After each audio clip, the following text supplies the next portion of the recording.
Assalamualaikum teman-teman, dimanapun kalian berada. Jumpa lagi kita ya, masih bersama saya atau di channel KTO. Oke teman-teman, untuk di video ini saya akan membahas tentang masih di tokoh atau sosok Anies Baswedan teman-teman ya. Jadi Anies Baswedan itu mempunyai ide gagasan yang brilian, yang cemerlang, yang sudah dilakukan beberapa tahun yang lalu dan sekarang sudah ada hasilnya teman-teman. Apa itu yang dilakukan Anies Baswedan? Oke, kita bacakannya biar nggak salah info. Jadi di sini sudah ada yang sudah saya catat, yang sudah saya tulis. Jadi Pak Anies Baswedan itu mempunyai program yang bertajuk pendidikan atau yang berkaitan dengan pendidikan. Nah, jadi Indonesia Mengajar ini saya bacakan saja biar tidak ada kesalahannya. Kalau udah ada tulisan dibaca itu kan jelas teman-teman, jadi biar nggak ngaco. Oke, saya bacakan mulai dari awal. Apa itu Indonesia Mengajar? Anies Baswedan yang dikenal sebagai tokoh pendidikan di Indonesia, terutama mempunyai program Indonesia Mengajar yang ia inisiasi. Program ini bertujuan untuk meningkatkan kualitas pendidikan di daerah terpencil dengan mengirimkan para pengajar untuk mengajar dan berkontribusi dalam pengembangan pendidikan di wilayah tersebut. Latar belakang dari program Indonesia Mengajar yang diinisiatif oleh Anies Baswedan, didirikan oleh Anies Baswedan pada tahun 2010 teman-teman ya. Berarti sekarang kalau 2025 udah berapa tahun? 15 tahun ya. Jadi dari mulai tahun 2010, program ini bertujuan untuk mengatasi kesenjangan pendidikan di Indonesia. Nah, jadi berarti di Indonesia itu ada kesenjangan pendidikan, teman-teman ya. Jadi fokus dari Indonesia Mengajar ini mengirimkan pengajar-pengajar muda ke sekolah-sekolah dasar di daerah terpencil. Nah, nanti ada videonya tuh di sekolah yang terpencil, dia anak yatim, dan sekarang dia ingin membuktikan atau memberitahu bahwa saya sudah berhasil Pak, dan anak itu datang ke pendopo di Anies Baswedan. Oke, kembali lagi saya bacakan. Untuk visinya menciptakan generasi muda yang peduli terhadap pendidikan dan berkontribusi dalam pembangunan Indonesia. Nah, dampak dari program Indonesia Mengajar untuk meningkatkan kualitas pendidikan. Program ini berhasil meningkatkan akses dan kualitas pendidikan di daerah-daerah yang sebelumnya kurang dapat perhatian dari pemerintah. Pengembangan karakter para pengajar muda tidak hanya mengajarkan materi-materi pelajaran, tetapi juga membangun karakter dan motivasi untuk siswa-siswa yang diajari. Jaringan alumni, banyak alumni program ini yang terus berkontribusi dalam dunia pendidikan, baik sebagai guru maupun dalam bidang lain mendukung untuk pendidikan teman-teman ya. Nah, kiprah Anies Baswedan di bidang pendidikan,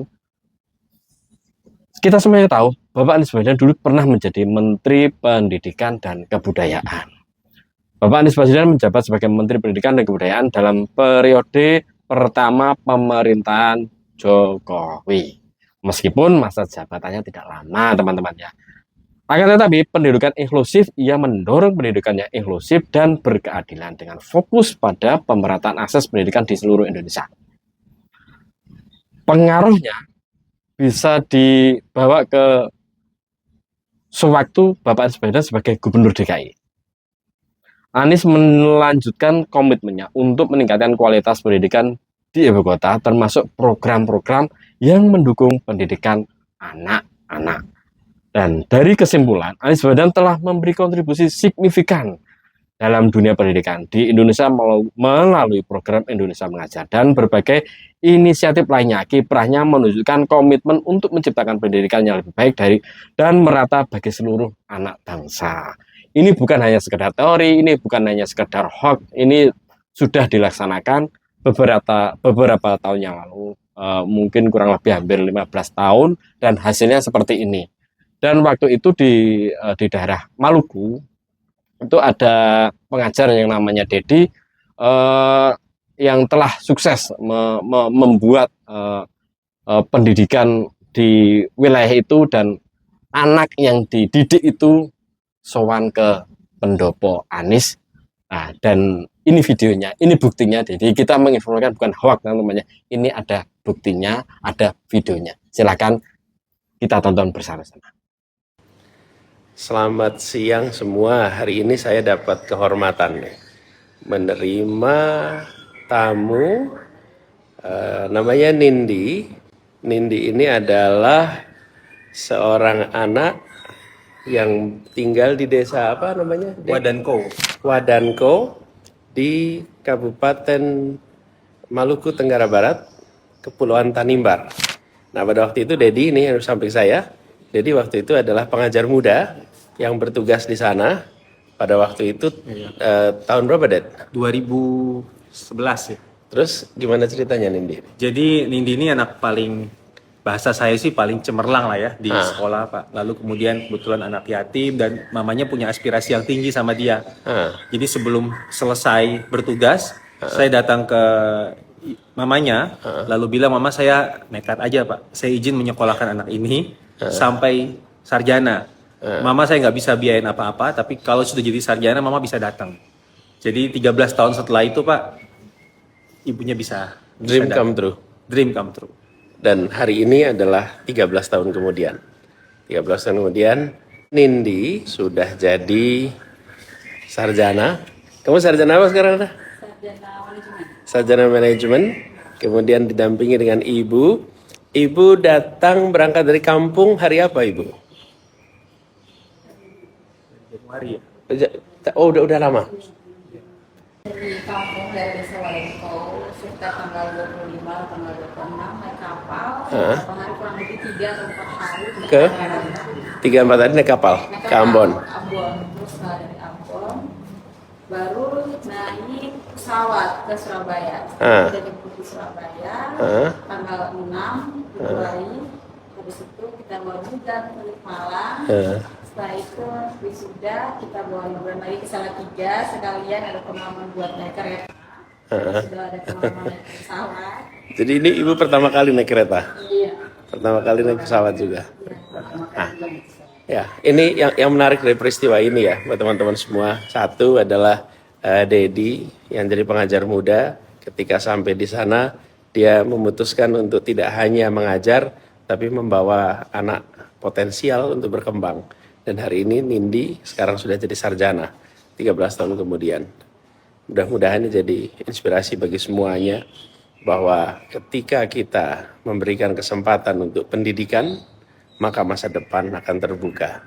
Dan ketika akses pendidikan itu terbatas, maka kewajiban negara untuk turun tangan menyiapkan akses pendidikan. Nah, ini tanggung jawab moral nih dimainkan sama Dedi. Dedi nggak punya kewajiban sebetulnya untuk menjalankan itu, karena Dedi bukan negara. Tapi kalau kita beri kesempatan, maju. Hari ini saya ikut bersyukur, bangga, karena mereka datang ke sini mau foto bareng ketika udah wisuda. Saya jumpa pertama kali mereka Nindi masih baru lulus SMP. SD. Pertama kali SD. Iya, itu pertama kali jumpa 12 tahun kemudian. 13 tahun lalu ya. Iya. Dan sekarang sudah jadi sarjana. Jadi terima kasih ya, Ded. Makasih Mudah-mudahan Pak. jadi inspirasi buat semua. Amin. Nindi, kamu terus ya, all out ya. Jadi yang terbaik, bikin ibu makin bangga. Makasih. Teman-teman sudah melihat kiprah dari Anies Baswedan tentang pendidikan, dan yang dididik itu namanya Nindi, yang menjadi guru adalah Dedi. Itulah hasil dari kiprah atau inisiatif Anies Baswedan untuk mempunyai program masalah pendidikan yang mungkin belum tersentuh oleh pemerintah setempat. Dari Pak Anies itu menyentuh lewat dengan cara Indonesia Mengajar. Oke, udah lihat, udah bisa menyimpulkan apa yang sudah dilakukan Anies Baswedan. Oke, terima kasih sudah menonton di video ini. Sampai jumpa di video selanjutnya. Assalamualaikum warahmatullahi wabarakatuh. Sampai jumpa.